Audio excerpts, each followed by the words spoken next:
오늘 입교식에 함께 해주신 모든 분들에게 감사를 드리면서, 이게 이제 아주 유명한 미국에 있는 국립공원이랍니다. 그런데 보시다시피 바위산이죠.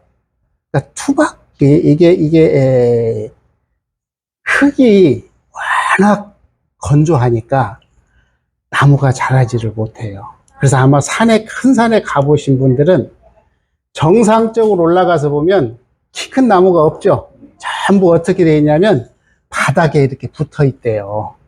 그런데 거기에 가면 이런 팻말이 써 있답니다. 다 죽은 것처럼 보입니다. 그러나 죽었다고 생각하지 마십시오. 다 살아 있습니다. 밟지 마시오. 이렇게 팻말이 써 있대. 저는 가보지는 않았는데 글을 찾아보니까 이렇게 있더라고요. 그래서 이게 무슨 말인가 그랬더니, 우리 눈에는 바닥에 바짝 붙어서 죽은 것 같은데 나무가 죽지 않고 살아있답니다. 그래서 우리는 이 나무를 보면서 어떤 생각을 하냐면, 이 나무에게 한번 물어보면 이렇게 대답을 할 것 같아. 내가 수천만 번 포기하고 싶었다. 너무 삶이 힘들으니까. 우리 삶이 그렇대요. 그러니까 수천만 번 삶을 포기하고 싶었을 것이다. 나무를 보고 그렇게 대답을 하는 겁니다. 또 뭐라고 하냐면, 요코나무가 잘 크는 나무인데 얼마나 열악하니까 사는 게 힘들었으니까 다른 곳으로 이동하고 싶어서 아마 신에게 간절히 기도했을 것이다. 그리고 다음 생에는 제발 이런 삶일랑 살지 않게 하여 주소서 하는 그런 피토하는 기도를 했을 것이다. 이런 이야기입니다. 저는 이 나무를 볼 때마다 이런 생각들을 해봐요. 아름답죠? 아름답죠? 그런데 이 나무에게 물어보면 제가 가끔 그런 말을 합니다.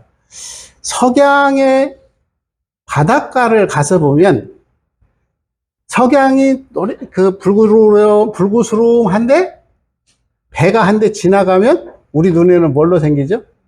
낭만 있잖아요. 운치가 있어. 너무 아름답다라고 표현을 하지만 배를 타고 가는 사람은 이게 뭐냐면 생존의 문제라는 거예요. 생존의 문제. 그래서 입장에 따라서는 이렇게 다르다라는 거예요. 이왕 나무가 살아갈 때 우리 눈에는 정말 아름답지만 이 나무 자체가 봤을 때는 얼마나 힘들었을까. 우리 이거 보니까 뭔 생각납니까? 민들레 홀씨 돼요. 이게 민들레 홀씨라고 하는 것은 우리의 삶의 자유로움을 만끽하는 사람들이 아마 부르짖는 시상일 겁니다. 그래서 이 민들레 홀씨는 결국 어떻게 되냐면 자유롭게 날아다니죠.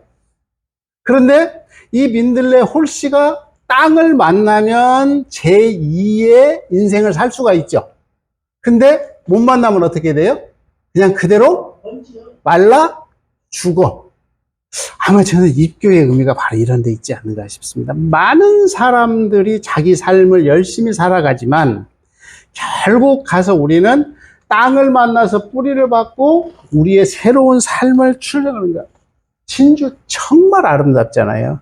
그런데 이 진주를 만들어낼 때 이 굴이라고 하는 이 생명체는 얼마나 고통스러웠을까? 자, 같이 읽어봅니다. 큰 글씨만 시작. 인간의 기륭 화복과 흥망성쇠는 비 오고 개는 것과 같은 것이다. 그러니까 우리가 지금 살아갈 때 악전고투를 하고 있는 이 모든 것들 뿐만이 아니라 너무 좋아서 룰루랄라 하는 것도 뭐와 똑같아요? 비 오고 개는 것과 같아. 그러니까 너무 힘들다고 포기하지 말고 너무 좋다고 신나지 말아라 하는 얘기. 그래서 우리의 삶은 전부 나라고 하는 것을 중심으로 뭐냐면 관계로 형성이 됐습니다. 그래서 어떤 사람은 이렇게 이야기를 합니다. 인생은 여행과 같은 것이다. 그런데 공부를 해본 사람들은 뭐라고 표현하냐면 이렇게 표현합니다. 100근짜리 죄업을 상세하러 왔다가 몇 근을 만든대요? 80근짜리 죄업을 만든대요. 그러니까 내가 굉장히 열심히 사는 것 같지만 죄업을 100근짜리를 면하기 위해서 신앙과 수행을 정말 열심히 하지만 결국에 가서는 몇 근짜리를 만든다고요? 80근짜리를 만든대요. 그러니까 내가 신앙생활 잘했다고 나는 자유롭다고 하시면 안 된다는 말. 끊임없는 정진을 해야만 우리가 이 죄고에서 벗어난다. 그래서 우리의 삶이라고 하는 것은 계속 뭐냐면 선택을 해야 돼. 오늘 오실 때 선택 안 하신 분 생각 있어요? 없죠? 어떤 분은 어제 하신 분은 오늘 일어나기 정말 싫었을 거예요. 조금 더 자고 싶어. 그러죠? 또 지친 사람들은 그런데 결국 오늘 법회를 가야겠다고는 자기 의지와 밑에서 끌어다니는 귀신하고 싸운 거예요. 그런데요, 우리 삶이라고 하는 것을 지혜로운 사람들의 특징이 뭐냐면 저는 이렇게 예화를 듭니다. 이게 뭐죠? 이 난이죠. 착. 근데 이거 난 치는데 제가 보니까 순서가 있어. 어떤 순서로 치냐면 제일로 중요한 거 탁 칩니다. 그래서 전체 구도를 딱 잡아요. 그렇죠? 이걸 뭐라 하냐면 그럽니다. 그래 놓고 이런 작은 잎사귀들을 여기에 맞춰서 착착착 배치해. 이걸 뭐냐면 그럽니다. 그러고 나니까 해놓고 보니까 꽃이 좀 있으면 좋겠다. 이걸 뭐라 그러냐면 그렇습니다. 그래서 이 난을 치는 방법도 주와 정과 첨이 있어요. 그래서 이 순서를 잘 아는 사람은 이 순서에 의해서 능하게 치기 때문에 우리가 아무리 봐도 조화도 있고 이 형평성도 잘 맞아. 근데 저보고 만약에 이걸 치라고 그러면 뭐부터 그릴 것 같아요? 젤로 이쁜? 꽃부터 그릴 것 같아. 그러면 나는 이쁠란가 모르지만 다른 사람이 봤을 때는 가치가 그만큼 없다. 그래서 한번 보세요. 한옥의 특징이 뭐냐면 여기 붙잡은 데가 있어요? 없어요? 없죠? 결국은 뭐냐면 이 기초를 잘 놓아야 기둥을 세우고 석가래를 놓고 지붕을 해. 한번 여쭤보겠습니다. 큰 돌, 자갈, 모래 이 세 가지가 있어요. 다시 한번 큰 돌, 자갈, 모래 이것을 한 통에다 집어넣고 싶습니다. 젤로 많이 넣으려면 뭐부터 넣어야 돼요? 자신 있게 말씀해 보세요. 큰 돌? 그 다음에 작은 돌. 그 다음에 모래. 아니 모래 넣고 작은 돌 넣고 큰 돌 넣으면 뭔 차이가 있죠? 먼저 작은 것들을 넣게 되면 큰 것이 그릇에 비해서 조금밖에 안 들어가. 그런데 젤로 먼저 큰 것을 넣으면 큰 돌 사이에 작은 돌이 들어가고 또 그 사이에 뭐가 들어가냐면 모래가 들어가서 가장 많이 들어보낼 수 있는. 그러니까 우리 삶이라고 하는 것은 아까도 선택이라는 표현을 썼지만 끊임없이 선택을 해야 돼. 뭐를? 주정첨을 선택을 해야 돼. 그게 뭐가 중요한지 중요한 것을 먼저 해야만 된다라는 것입니다. 그래서 정산종사님은 이렇게 말씀해요. 천지에 우로, 비와 뭐 이런 것들을 말하죠. 우로가 있건만은 그 우로를 이용하여 농사를 짓는 사람이 복을 더 받는 것 같이 세상에 좋은 법이 있건만은 그 법을 잘 이용하여 복을 짓는 사람이 더 받는다. 이렇게 말씀을 해주셨습니다. 그래서 이런 예화를 들어주셨습니다.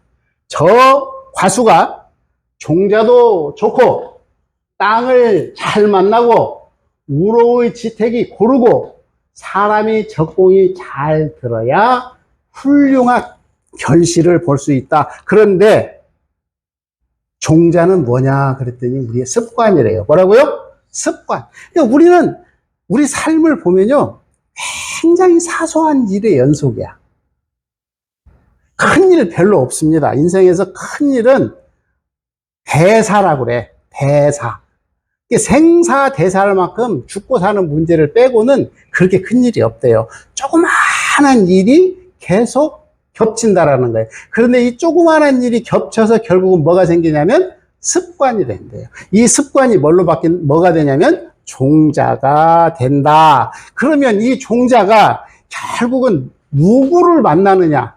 땅을 만나는 거죠. 종자는 땅을 만나. 그런데 이게 누구를 만나느냐에 따라서 바뀌어 버린대요.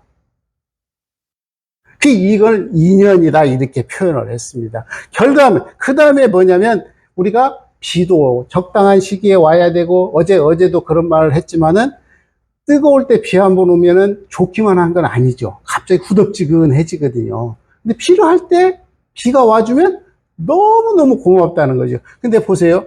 그렇게 뜨거워서 꺾일 것 같지 않더니 어제 그저께 사이에 비가 몇 번 쏟아지고 나니까 이 더위가 꺾이죠.